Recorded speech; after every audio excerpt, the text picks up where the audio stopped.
The odds on NBC throughout the afternoon, they will be the exact odds on the tote board here at Aqueduct, and this is how it reads now. The entry of Quito and Louisiana Slew at 7-1. Papal Power and Au Bon Marché, not much support there. Dancing Connection at 8-1. Magambo's the current favorite at 6-5. Scat Dancer 11-1. Tasso, they like him at 5-1. Mr. Classic, Real Courage, no support there. Groovy at 19-1. Regal Dreamer, the long shot. Stormcat, the second favorite of the wagers at 9-2 as the horses take the track. Six races this year. Lucas has an $8.5 million in purse money. But here is Quito, who's raced only 3 times. He won his maiden race by 12, then he won the Cowden, then he had a dull 4th in the Champagne. A lot of people gave up on him, but look for him to come right back to the winner's circle this afternoon. He's coupled with Louisiana Slew in the wagering. This horse has a lot of early foot. He's been training very well, and this mile race here, which is sponsored by Mum Champagne, is around 1 turn, and that suits Louisiana Slew real fine. Now, number 2 is Papal Power, who's in the first crop of the good sprinter, Miswaukee. This horse is consistent and speedy. He won his last, but he's not with this quality of horse. Number 3, Au Bon Marché, and this horse appears overmatched, but Pat Day is the rider this afternoon, and always dangerous when Pat is aboard. Danzig Connection is number 4 by one of the hot new sires in the business, Danzig. This horse just got beat in the Young America at the Meadowlands. He carried 3 more pounds than anybody else that night. Wore blinkers for the first time, and that helped him. He's got him on today. And Magambo is number 5. He's well-bred. He's by Mr. Prospector, so a lot of speed and a lot of staying power out of his mare, Lakeville Miss, who won the Coaching Club American Oaks. This horse had a lot of trouble in the Young America, but came back to win the Champagne by 10 lengths. Look for him to be flying at the finish. Scat Dancer is the number 6 horse who's improving. He did win at Calder from post 19 in the Florida Stallion Stakes, but he's going to have to improve greatly to beat the big boys today. Tasso is the only juvenile to be supplemented to this race. We saw him in the paddock. He had an eye-opener in the Breeders' Futurity at Keeneland. He won by 6, last out a very good effort. Mr. Classic is a $25,000 buy from the Calder 2-year-old sale, but he may have reached his peak earlier in the year. He's had, this is his 12th start. He does have late speed, though. Number 9 is Real Courage. Hasn't done much of late. 2 wins in 5 starts, but he's up against the buzzsaws today. Jacinto Vasquez rides. Number 10 is Groovy, who has early speed, and he'll have even more because they put the blinkers on him today for the first time. That usually improves the early speed in a horse, but it looks like he'll be a pace casualty in this one. That's just too much speed. Declan Murphy rides. And Regal Dreamer, who is second to Tasso in the Breeders' Futurity, has late speed. Excellent long shot rider Daryl Montoya is aboard Regal Dreamer. And completing the field is the regally bred Stormcat, the first crop of the sire Stormbird, championed by Northern Dancer out of the brilliant race mare Tulengua, who Wayne Lucas trained when she was the terror of the sprinters. This horse won the Young America 3 weeks ago, and to show you how contentious that race at the Meadowlands was, the first 3 finishers are here, and they're getting the support of the crowd at Aqueduct. So that's the field, 13 of them for this 1 mile. It's the Breeders' Cup for Juvenile.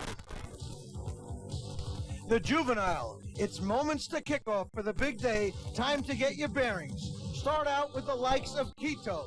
You'll notice him in that white bridle, and you'll see a lot of them today. They belong to Wayne Lucas. He runs a big race here in the Cowden, but you should have seen him in the Champagne. You would have bet you would never see him again this year. Stormcat, trained by Jonathan Shepard, king of the jumping horses, but this horse has made him level off. There's Woody Stevens' Danzig Connection. He's never beaten Stormcat, second to him twice. But one of those times, he was placed ahead of him by an instrument that last year's viewers of the Breeders' Cup know well. The stewards took the number down. 2 horses, noses apart. Tasso, owner Jerry Robbins called me a few weeks ago, talked himself into running this horse, supplemented him, thinks he has a shot. And if he wins, you'll ask for a cut, claiming you talked him into it. And if he loses, I will definitely not share in the blame. I will share in Magambo if he wins. I love this big, good-looking dude who's getting better with every race. His race here in the Champagne really stamped him as the one to beat today. He won it easily, the distance is there, he looks like the horse. Should set the pace for a great day of racing. Quite long. Magambo is even money, and Stormcat is 5-1. And let's go to the call of the race, the man who brought us all the excitement of Breeders' Cup 1 in Hollywood Park, Tom Durkin. Thank you, Dick. Louisiana Slew has moved into line now.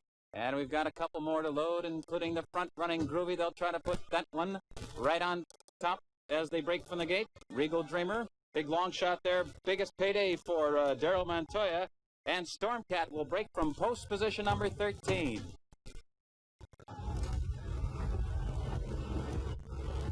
Groovy is in. There goes Regal Dreamer. And now, they're all in line. Man getting in. Man coming in 3.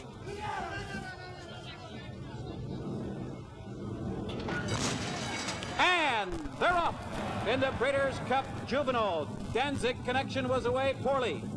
The field moves up the chute and heads for the main track, and Stormcat now, he's out for the early lead. Regal Dreamer is also right with him, and Groovy is sent after the lead. And toward the inside, Louisiana Slew, those three across the track. Regal Dreamer is now dropped back to 4th. Papal Power is 5th on the inside. Tasso is racing in 6th. Danzig Connection and Quito now racing in 8th position. Scat Dancer is 9th. Ah Bon Marche is now racing in 10th.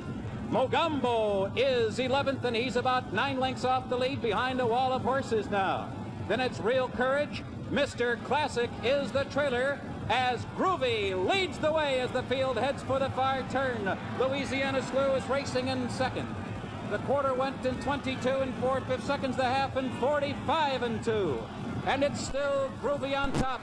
Stormcat stalking the leader in 2nd. Regal Dreamer on the outside is now racing in 3rd position. Louisiana Slew toward the inside is now racing in 4th. Here comes Scat Dancer, and Scat Dancer is moving into contention. Mogambo is 5 lengths off the lead at the top of the stretch, and the field turns for home. And it's Stormcat. Stormcat leads by 3/4 of a length. Scat Dancer surging on the outside. Regal Dreamer is racing in 3rd. Mogambo and Tasso full of run on the outside. They're inside the final furlong. And it is Stormcat who leads by 2.5 lengths. Tasso is full of run. They're running out of ground. Stormcat, Tasso, here's the wire, and it is too close to call. It's a photo finish. It can go either way. Was it Tasso? Was it Stormcat? I can't split them. The final time in the Breeders' Cup Juvenile, 1:36 and 1. Dick Enberg, back to you. Stormcat and Tasso fighting to get the nose on the wire, and it's too close to call. Tasso and Stormcat battling down the stretch, and Dave Johnson, the favorite, finishing back. It was an interesting race, but right from the start. As a matter of fact, Groovy stumbled at the start, recovered, and was able to set those fast. Owned by W.T. Young and ridden by Chris McCarron, Stormcat number 12, or the 7-horse on the outside, Gerald Robbins Tasso, ridden by Lafitte Pincott. We have one of our NBC cameras right on the finish line. It's not the official photo, but our camera shows number 7, and yes, here at the racetrack, they've placed number 7, Tasso, at the top of the tote board, with Stormcat unofficially finishing 2nd. Scat Dancer rallied to be 3rd, and Regal Dreamer was 4th. Mogambo, the even money choice, was not on the board. His real name was Joe Nichols, a late turf writer for the New York Times. Fapiano, the sire of the winner today, Tasso, supplemented for a $120,000. A good bargain for Gerald Robbins and the Waldemar Farms.